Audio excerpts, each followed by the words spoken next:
Right ఏపీలో ఎన్నికల హడావిడి మొదలైంది. ప్రత్యర్థుల అలాగే అభ్యర్థులందరూ కూడా ఎన్నికల హడావిడి బిజీగా ఉన్నారు. ప్రస్తుతానికి మనం విశాఖ సౌత్ నియోజకవర్గంలో ఉన్నాం. వైసీపీ నుంచి వాసుపల్లి గణేష్ గారు ఇక్కడ నుంచి వైసీపీలో బరిలో దిగుతున్నారు. భారీగా చేరికలు జరుగుతున్నాయి. ఒకసారి వారితో మాట్లాడే ప్రయత్నం చేద్దాం రండి. గణేష్ గారు, బాగా చేరికలు చూస్తున్నాము. చాలా మంది వచ్చి ఆల్రెడీ చాలాసేపు నుంచి చేరికలు చూస్తే ఇవన్నీ మీ విజయానికి సంకేతాలు అనుకోవచ్చా? డెఫినెట్లీ మీరు చెప్పిన వాస్తవం అది. ఎందుకంటే ఇది జగన్మోహన్ రెడ్డి గారి పరిపాలన. 5 years he delivered the services to the bottom level of the people అన్నమాట. కింద స్థాయి ప్రజలకి అది అందేలాగా మేనిఫెస్టో ఇంప్లిమెంటేషన్ 99.99% ఇంప్లిమెంటేషన్. మేనిఫెస్టోలో చెప్పలేనివి కూడా అనేకమైనవేమో ఈరోజు ప్రజలకు అందించారన్నమాట. సో ఇవన్నీ మాకేంటంటే ఒక వెపన్స్ అన్నమాట. సో గతంలో ఆ లీడర్షిప్ ఏమో ప్రజలు చూడలేదు. ఇంత governance, door delivery, corruption free education, ఈ అన్వైల్డ్ న్యూ పాలసీస్ రీవ్యాంప్ చేశారు కంప్లీట్ ఎడ్యుకేషన్ సిస్టమ్ ని. కార్పొరేట్ ఎడ్యుకేషన్స్ తోటేమో పోటీ పడేలాగా చేశారు.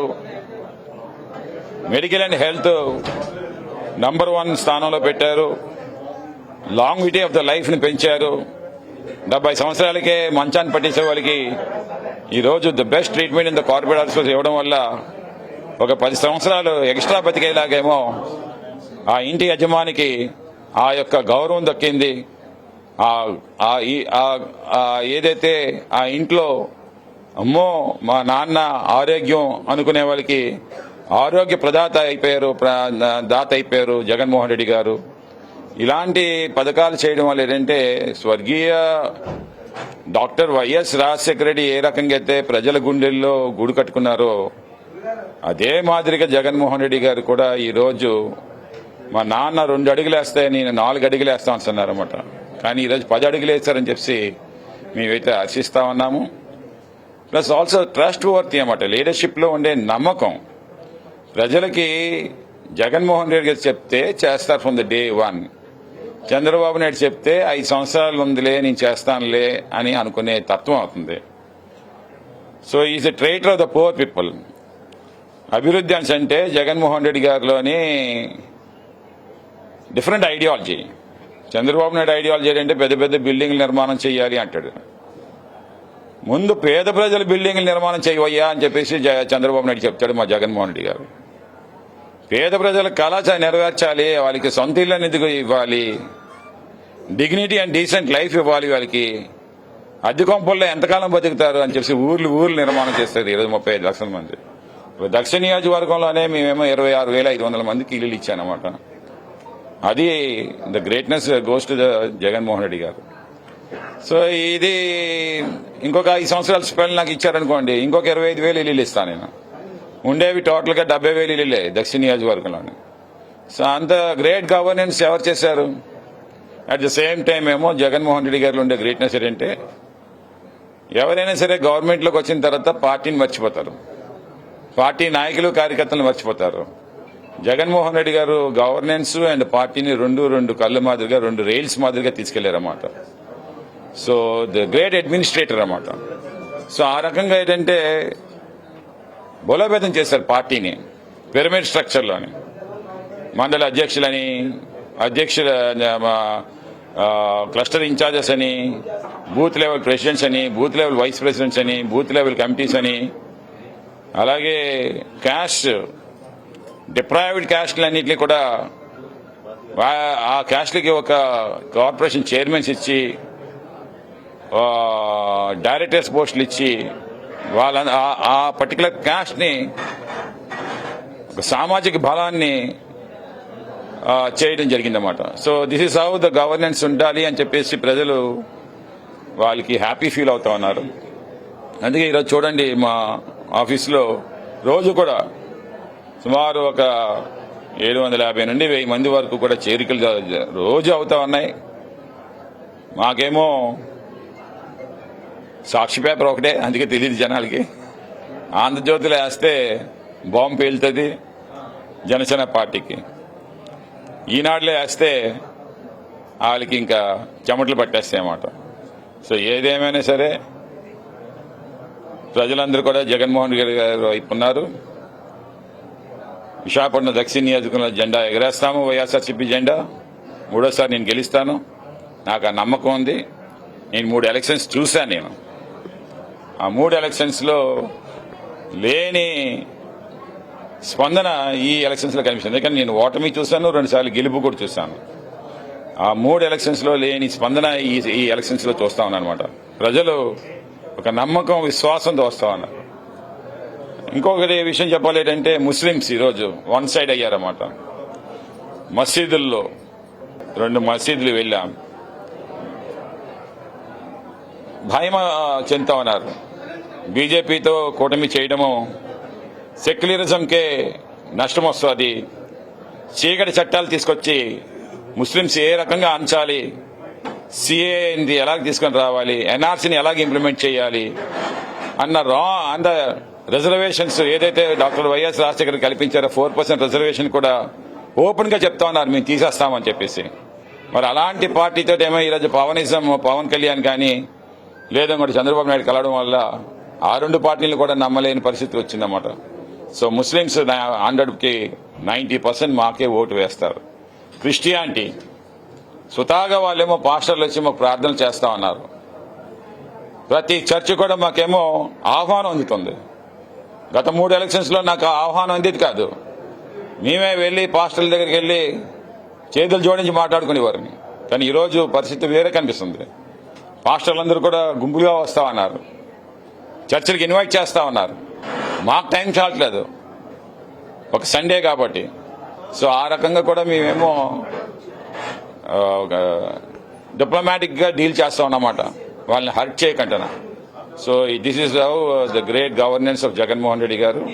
డెఫినెట్ గా సీఎం ఇంకొక 20 సంవత్సరాలు ముఖ్యమంత్రిగా ఈ రాష్ట్రానికి ఉంటారని చెప్పి నేను తెలియజేస్తాను. సార్ ఇంకోటి 2014 అలాగే ఇప్పుడు మళ్ళీ కూటమి వచ్చింది. ఇప్పుడు జనసేన ఒక కూటమి నుంచి జనసేన అభ్యర్థి, అలాగే చెల్లిలో వదిలిన బాణంగా ఇంకొక అభ్యర్థి వస్తున్నారు, వాసుపల్లి సంతోష్ గారు. సో దీనివల్ల మీకేం ఇంపాక్ట్ అవదనుకుంటున్నారు?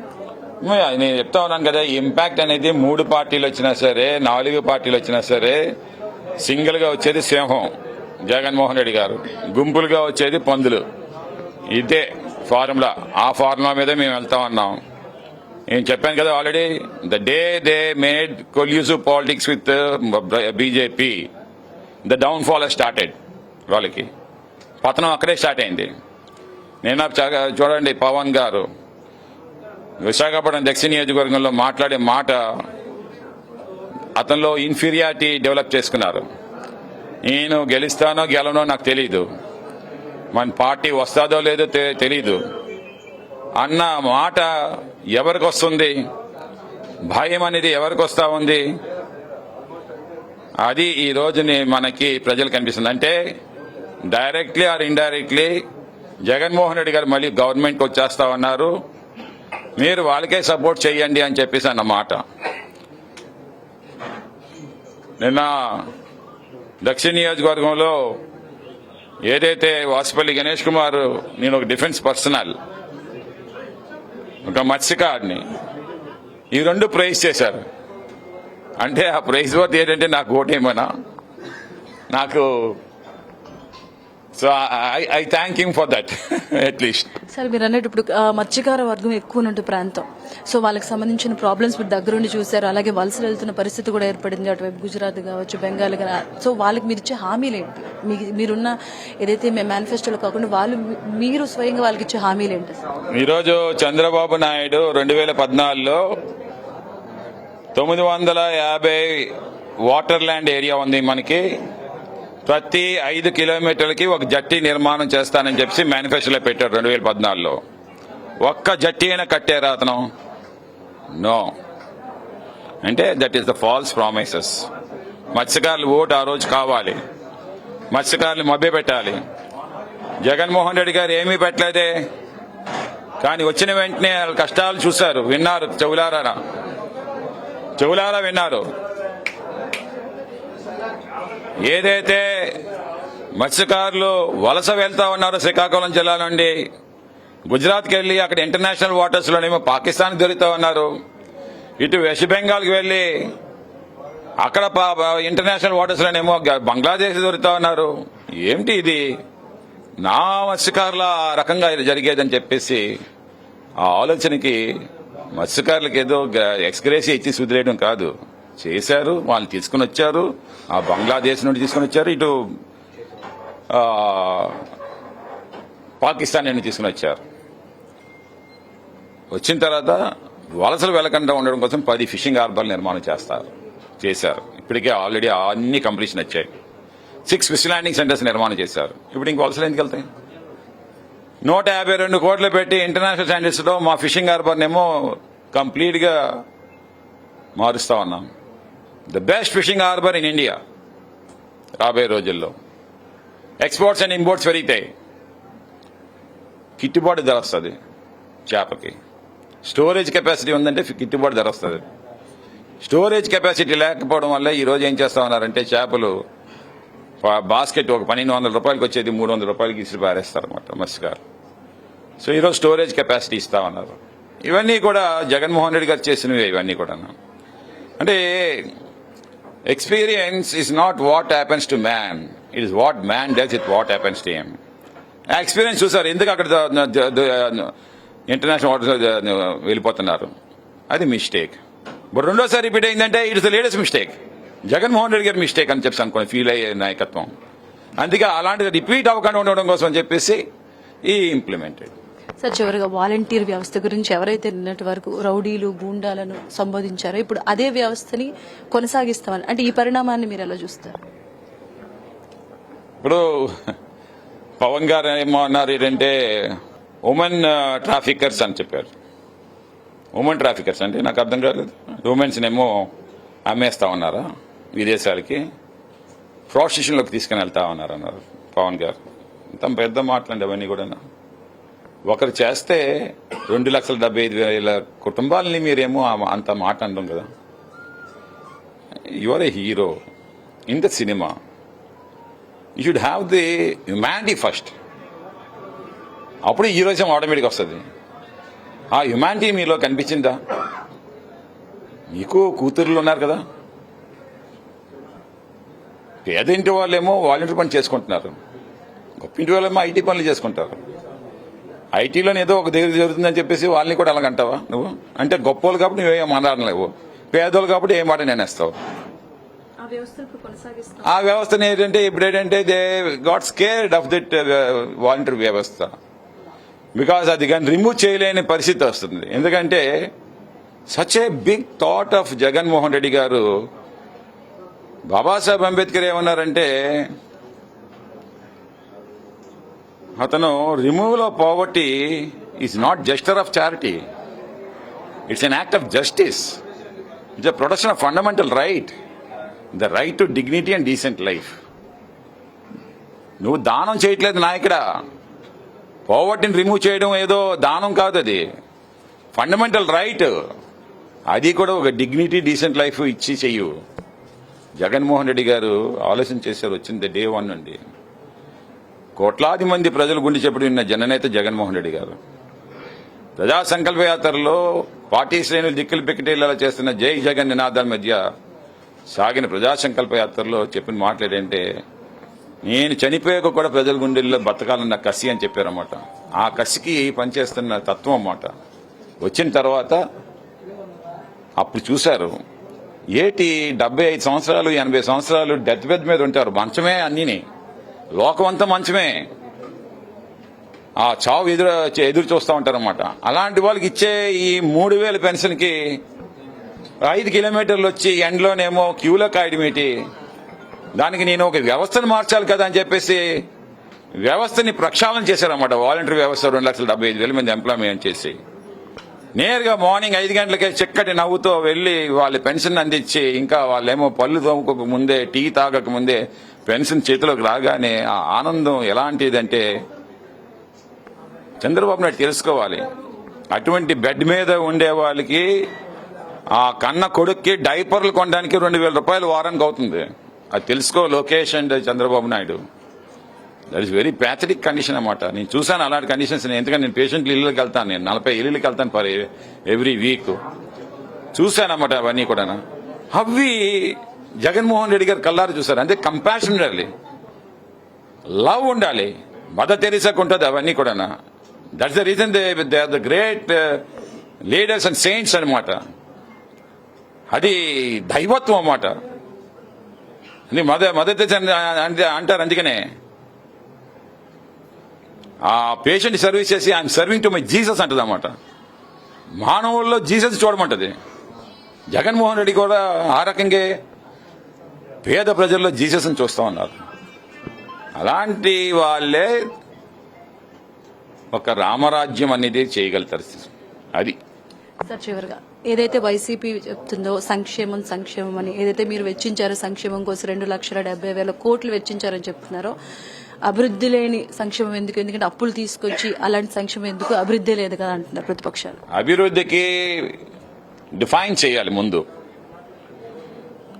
చంద్రబాబు నాయుడు డిఫైన్ చేయడం నేర్చుకోవాలి. అసెంబ్లీ హాల్ నిర్మాణం చేశాడు. ఈ కాల్ సీటేస్తే అభివృద్ధి. ఓకే, దానికి ఎస్ఎఫ్టీ ఎంత పెట్టావు నువ్వు? యూజువల్లీ మీరు కూడా ఇల్లు ఏదో కట్టుకొని ఉంటారు. లేదంటే ఎవరైనా బిల్డర్స్ దగ్గరికి వెళ్తే, ఈరోజు ఎంవివి బిల్డర్స్ ఎవరో ఉన్నారు, ఒక 4,999 రూపాయలకి ఎక్కడ మన మధురవాడలో ఇస్తా ఉన్నారు. అంటే విత్ సైట్ అన్ని కూడా. గవర్నమెంట్ భూమి అమరావతి అసెంబ్లీ నిర్మాణం చేయడానికి ఎస్ఎఫ్టీ 12,000 రూపాయలు ఇచ్చాడు Chandrababu Naidu. So that is డెవలప్మెంట్లో డబ్బు దోచుకోవడం, పోలవరంలో డబ్బు దోచుకోవడం, రింగ్ రోడ్లో డబ్బులు దోచుకోవడం. నీ ఇష్టాసారంగా అనకొండ మాదిరి రింగ్ రోడ్లు వేసేసి ఎవరు నారాయణ సైట్ల పక్క నుండి, సుజనా చౌదరి రోడ్లు సైట్ల పక్క నుండి నువ్వేమో అమరావతిలో రింగ్ రోడ్ వేసి, సో నాకు ఇప్పుడేమో సిఐడి కేసు పెట్టిందన్నమాట. ఎక్కడైతే మేము జైలుకి పంపిస్తారని చెప్పేసి ఇప్పుడేమో మోడీ కాల్ మీద పడ్డావు నువ్వు ఆ కేసుల నుంచి పైకి తెచ్చుకోవడానికి. జగన్మోహన్ రెడ్డి గారి ఐడియాలజీ ఏంటి? అభివృద్ధి అంటే పేద ప్రజల యొక్క అభివృద్ధి అని. Education system, medical colleges, fishing harbours, ఇవన్నీ అభివృద్ధి కాదా? ఇవన్నీ కూడా 53,000 పోస్టుల్ని మెడికల్ అండ్ హెల్త్ లో వేకెన్సీలు వదిలేసి నువ్వేమో ఆ రోజు గద్దె దీపావు చంద్రబాబు నాయుడు. ద డే ఈ కేమ్ 53,000 పోస్టులు కూడా నింపారు. ఎంప్లాయ్మెంట్ జనరేట్ చేయలేదు అక్కడ 53,000 పోస్టులు ఇచ్చి. ఎందుకు అంటే హెల్త్ ఈజ్ డివైన్. గవర్నమెంట్ చూసుకోవాల్సింది ఎవరైనా చెప్తారు.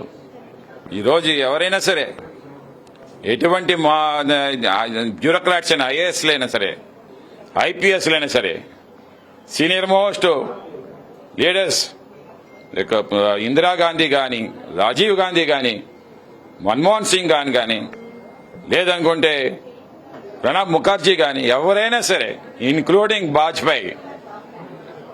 సో వాట్ దే సేడ్ అంటే వాళ్ళందరూ కూడా అభివృద్ధి మీన్స్ పేద ప్రజల్ని ఆదుకోవడము. ఇది వాళ్ళకి కావాల్సిందన్నమాట. సో అదే చేస్తామన్నారు జగన్మోహన్ రెడ్డి గారిని కూడా నేను తెలియజేస్తాను. Thank you so much Vasupalli గారు. ఇంత బిజీ టైంలో మాకు షెడ్యూల్ కేటాయించారు. And all the very best.